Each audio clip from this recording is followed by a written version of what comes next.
মৰমৰ ছাত্ৰ ছাত্ৰীসকল, তোমালোকৰ প্ৰিয় চেনেল মেথছ অসমলৈ মই তোমালোকক স্বাগতম জনাই আজি মই তোমালোকৰ বাবে আজি অনুষ্ঠিত হোৱা HSLC final examination 2025 woodcraft ইলেক্টিভৰ question পেপাৰখনৰ সম্পূৰ্ণ প্ৰশ্নৰ সমাধান লৈ উপস্থিত হৈছোঁ। মৰমৰ ছাত্ৰ ছাত্ৰীসকল, মই ইতিমধ্যে কেইবাটাও উডক্ৰাফ্টৰ ভিডিঅ' আপলোড কৰিছিলোঁ। তাৰ পৰা প্ৰায় 100% কোশ্চিন তোমালোকৰ এইবাৰ কমন কৰিছে। গতিকে বলাচোন মৰমৰ ছাত্ৰ ছাত্ৰীসকল, এই কোশ্চিন পেপাৰৰ সম্পূৰ্ণ সমাধান লৈ যাওঁ। এইটো আছিলে উডক্ৰাফ্টৰ কোশ্চিন। কোশ্চিন নম্বৰ 1 দিয়া আছে, কাঠ শুকোৱা প্ৰথা মানে কি? গছ এডালৰ শিপাৰ কামবোৰ কি কি?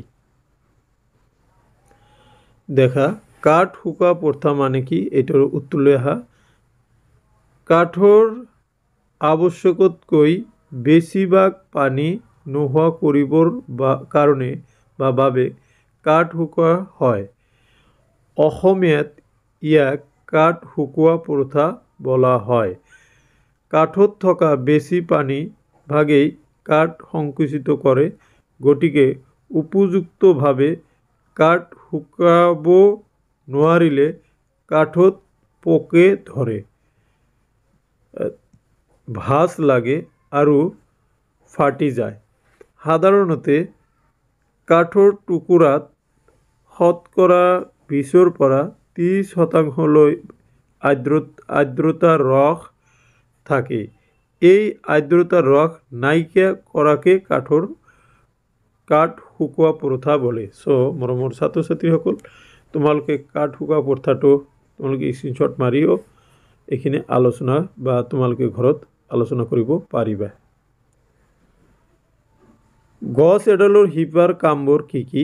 এইখিনি হ'ব। গছ এডালৰ শিপাৰ কামবোৰ হ'ল, নম্বৰ 1, গছৰ শিপাই গছডালক মাটিত খামুচি মাৰি ধৰি ৰখাত সহায় কৰে। নম্বৰ 2, গছৰ শিপাই গছডালৰ বাবে লাগতিয়াল পানী আৰু খনিজ লৱণ যোগান ধৰে। আৰু 3, গছৰ শিপাই গৰাখহনীয়া ৰোধ কৰাত সহায় কৰে। এইখিনি আছিলে গছৰ শিপাৰ কাম। নেক্সট কুৱেশ্যনটো হ'ল, কাঠ শুকোৱাৰ সুবিধা আৰু অসুবিধাৰ বিষয়ে উল্লেখ কৰা। মৰমৰ ছাত্ৰ ছাত্ৰীসকল, ইয়াতে লিখা আছে, দেখা ইয়াতে 4 নম্বৰ প্ৰশ্নত কাঠ শুকোৱাৰ উপকাৰিতা আৰু অপকাৰিতা, এইটোৱে সুবিধা আৰু অসুবিধা। আনচাৰ তোমালোকে লিখিলে হৈ যাব। ইয়াতে লিখা আছে, কাঠ শুকোৱাৰ উপকাৰিতা বা সুবিধাসমূহ হ'ল, কাঠ যাতে পোকে নধৰে তাৰ বাবে কাঠ শুকোৱা হয়। 2, কাঠ যাতে ভাঁজ বা সংকুচিত নহয় তাৰ বাবে কাঠ শুকোৱা হয়। নম্বৰ 3, ফাৰ্নিচাৰৰ আচবাব আদিৰ ফিনিচিং ৰঙৰ উজ্জ্বলতা সৌন্দৰ্য আদি আনিবৰ বাবে কাঠ শুকোৱা হয়। এতিয়া কাঠ শুকোৱাৰ অপকাৰিতা হ'ল, কাঠ নুশুকালে কাঠত পোকে ধৰে, কাঠ নুশুকালে কাঠৰ ভাঁজ লাগে আৰু কাঠ নুশুকালে কাঠত বিভিন্ন ধৰণৰ উজ্জ্বলতা এইবিলাক দেখা নাযায়। এইখিনি আছিলে কাঠ শুকোৱাৰ সুবিধা আৰু অসুবিধা। নেক্সট, ইলেক্ট্ৰিক ড্ৰিল মেচিনৰ ব্যৱহাৰৰ বিষয়ে লিখা। তোমালোকে ইলেক্ট্ৰিক ড্ৰিল মেচিনৰ ব্যৱহাৰৰ বিষয়ে এই প্ৰশ্নটো লিখি দিলে হৈ যাব। তোমালোকে চাই যোৱা। এইখিনি আছিলে ইলেক্ট্ৰিক ড্ৰিল মেচিনৰ ব্যৱহাৰ। কুৱেশ্যন নম্বৰ 4, প্লানাৰ মেচিন আৰু বেণ্ডছ মেচিনৰ পাৰ্থক্য লিখা। দেখা, প্লানাৰ মেচিন আৰু বেণ্ডছ মেচিনৰ পাৰ্থক্য হ'ল, তোমালোকে প্লানাৰ মেচিনৰ বিষয়ে জানা।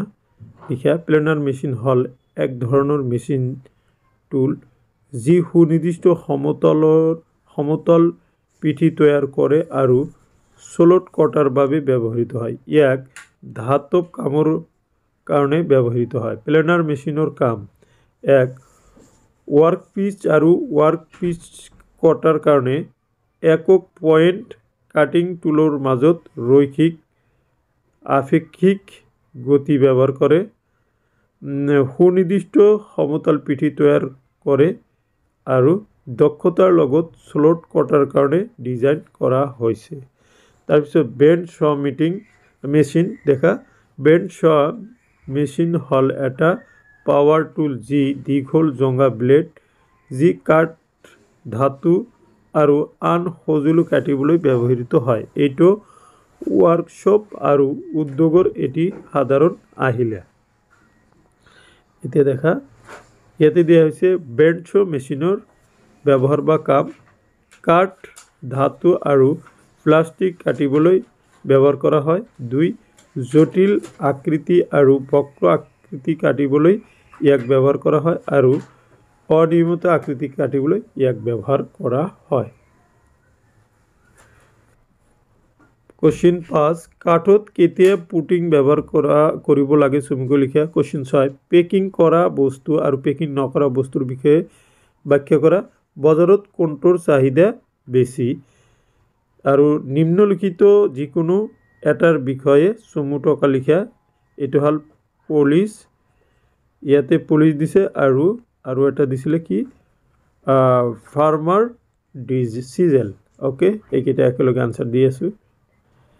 কাঠত কিয় বা কেতিয়া পুটিং ব্যৱহাৰ কৰা হয় এইটো তোমালোকে চোৱা, তো মই কৈ নাযাওঁ, তোমালোকে চাই লোৱা।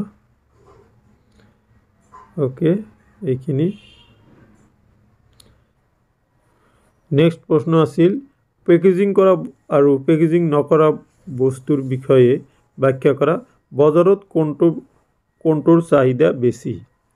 ইয়াতে দেখা, ইয়াতে একচুৱেলি তোমালোকক দিয়েই হৈছে আনচাৰটো। তোমালোকে কাঠৰ ফাৰ্নিচাৰৰ আচবাব যেনে টেবুল, চকী, আলমাৰি, দৰ্জা, খিৰিকী আদি যোৰাত বাঁহ বা কাঠত শিলা দি যোৰা দিয়া প্ৰথাকে পেকেজিং বুলি কোৱা হয়।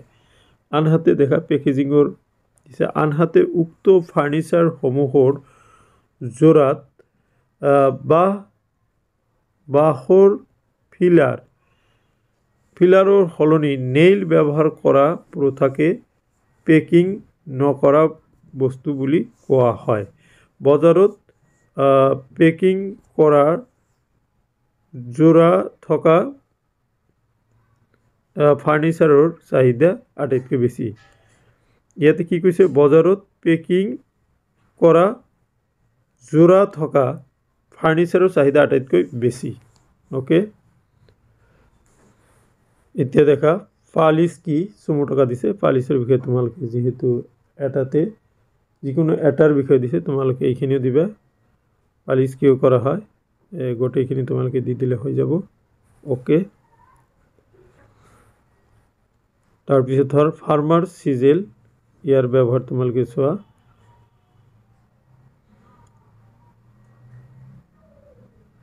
অ'কে, ইয়াৰ বিষয়ে তোমালোকৰ চমু টকা লিখিব দিছে, এইখিনি লিখিলে হৈ যাব।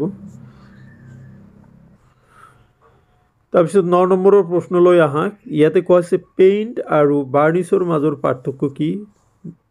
8 নম্বৰ এইটো। 9 নম্বৰত নিম্নলিখিতবোৰৰ মুক্ত হাতেৰে অংকন কৰা। কাঠৰ হাতুৰি আৰু কি চকী। 10 নম্বৰ নিম্নলিখিত যিকোনো এটাৰ বিষয়ে চমু টকা লিখা। ইয়াতে দিছে কলম ষ্টেণ্ড আৰু কি ফাইল ট্ৰে। চ' এইখিনি আছিলে প্ৰশ্ন। এতিয়া আনচাৰ লৈ আহা। পেইণ্ট আৰু বাৰ্নিছৰ মাজৰ পাৰ্থক্য কি। পেইণ্ট হ'ল এবিধ উপাদান বা মিশ্ৰণ যি কোনো পৃষ্ঠত প্ৰয়োগ কৰি শুকোৱাৰ পিছত এক ডাঠ আৱৰণ তৈয়াৰ কৰে। পেইণ্টৰ ব্যৱহাৰ বিল্ডিং সামগ্ৰী সুৰক্ষা, পানীৰ প্ৰৱেশ আৰু ক্ষয়ৰ পৰা ৰোধ কৰিবৰ বাবে হয়। তাৰপিছত বাৰ্নিছ হ'ল এবিধ স্বচ্ছ বা আধা স্বচ্ছ আৱৰণ বা ফিল্ম যি কাঠ বা ধাতুৰ দৰে সামগ্ৰীত প্ৰয়োগ কৰা হয়। ইয়ে কাঠৰ সৌন্দৰ্য বঢ়ায় আৰু ক্ষতিৰ পৰা ৰক্ষা কৰে। বাৰ্নিছক কাঠৰ ফিনিছ হিচাপেও ব্যৱহাৰ কৰা হয়। বাৰ্নিছৰ ব্যৱহাৰ দেখা, কাঠৰ স্বচ্ছ টোন আৰু দানাবোৰ দৃশ্যমান হোৱাৰ উদ্দেশ্যে বাৰ্নিছ ব্যৱহাৰ কৰা হয়। আৰু তাৰপিছত হ'ল পেইণ্টিং ভালকৈ বজাই ৰখাৰ আটাইতকৈ কাৰ্যকৰী উপায় হ'ল বাৰ্নিছ। নেক্সট তোমালোকে দেখা চিত্ৰ দিছিলে মুক্ত হাতেৰে এটা কি হাতুৰী, ইয়াতে আছিলে তোমাৰ কাঠৰ হাতুৰীৰ ছবি, তোমালোকে এইখিনি কাঠৰ হাতুৰীৰ ছবি দিছোঁ। তাৰপিছত তোমালোকে চেয়াৰৰ ছবিটো চোৱা, তোমালোকে এইটো মুক্ত হস্তে এইটো চেয়াৰৰ ছবি তোমালোকে এইটো আঁকি দিলে হ'ব। এতিয়া দেখা কলম ষ্টেণ্ড, দেখা কলম ষ্টেণ্ড হ'ল কলম ৰখাৰ বাবে ব্যৱহৃত পাত্ৰ বা ৰেক। ইয়াত কলমৰ উপৰিও পেন্সিল, কাগজৰ ইৰাজাৰ, শাৰ্পনাৰ, স্কেল ইত্যাদি ৰখা হয়। ইয়াক ডেস্ক বা টেবুলত সজোৱাৰ বাবে ব্যৱহাৰ কৰা হয়। কলম ষ্টেণ্ড তৈয়াৰ কৰা সঁজুলি বা সামগ্ৰীবোৰ হ'ল বাঁহ, কাগজ আৰু প্লাষ্টিক। তাৰপিছত ফাইল ট্ৰে, ফাইল ট্ৰে হ'ল কাগজ, ফাইল, বিল, নোটপ্যাড, মেগাজিন ইত্যাদি সংৰক্ষণৰ কাৰণে ব্যৱহৃত এটা ট্ৰে।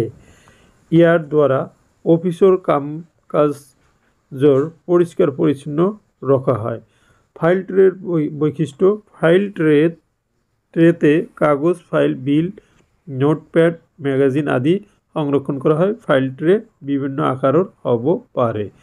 চ' মাই ডিয়াৰ ষ্টুডেণ্টছ, এইখিনি আছিলে আজি অনুষ্ঠিত হোৱা HSLC ফাইনেল এক্সামিনেশ্যন 2025 উডক্ৰাফ্ট ইলেক্টিভৰ কুৱেশ্যন পেপাৰ আৰু তাৰ সম্পূৰ্ণ সলিউশ্যন, যিটো তোমালোকৰ একমাত্ৰ প্ৰিয় চেনেল মেথছ অসমে আগবঢ়াইছে। থেংক ইউ ফৰ ৱাচিং।